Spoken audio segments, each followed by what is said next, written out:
السؤال الأول: اقرأ من قوله تعالى: أعوذ بالله من الشيطان الرجيم. يا أيها الذين آمنوا إن تطيعوا فريقا من الذين أوتوا الكتاب يردوكم بعد إيمانكم كافرين.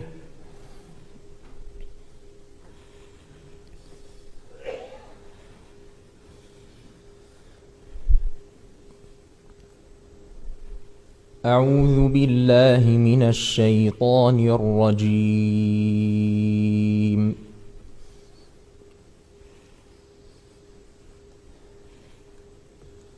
بسم الله الرحمن الرحيم.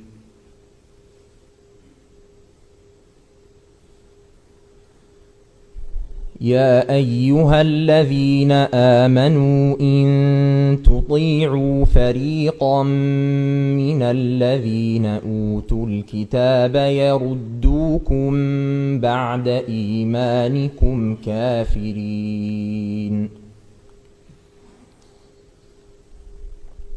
وكيف تكفرون وأنتم تتلى عليكم آيات الله وفيكم رسوله ومن يعتصم بالله فقد هدي إلى صراط مستقيم. يا أيها الذين آمنوا اتقوا الله حق تقاته ولا تموتن إلا وأنتم مسلمون.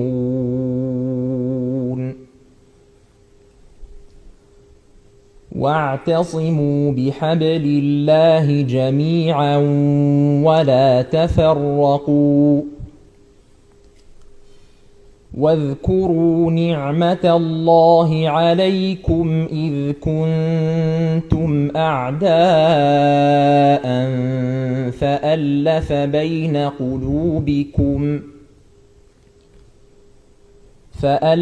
بين قلوبكم فأصبحتم بنعمته إخوانا وكنتم على شفا حفرة من النار فأنقذكم منها.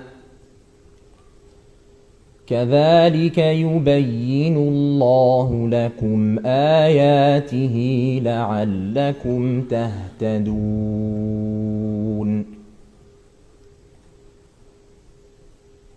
ولتكن منكم أمة يدعون إلى الخير ويأمرون بالمعروف وينهون عن المنكر وأولئك هم المفلحون.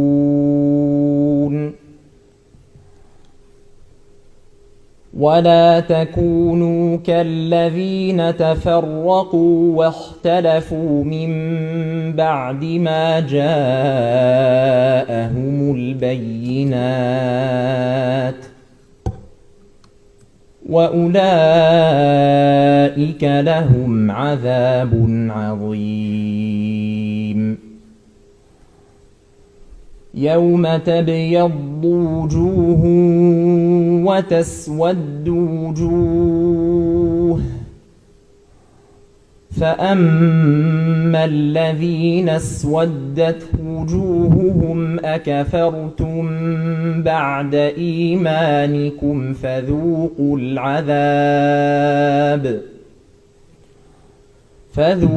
العذاب بما كنتم تكفرون. وأما الذين ابيضت وجوههم ففي رحمة الله هم فيها خالدون. حسبك. السؤال الثاني: اقرأ من قوله تعالى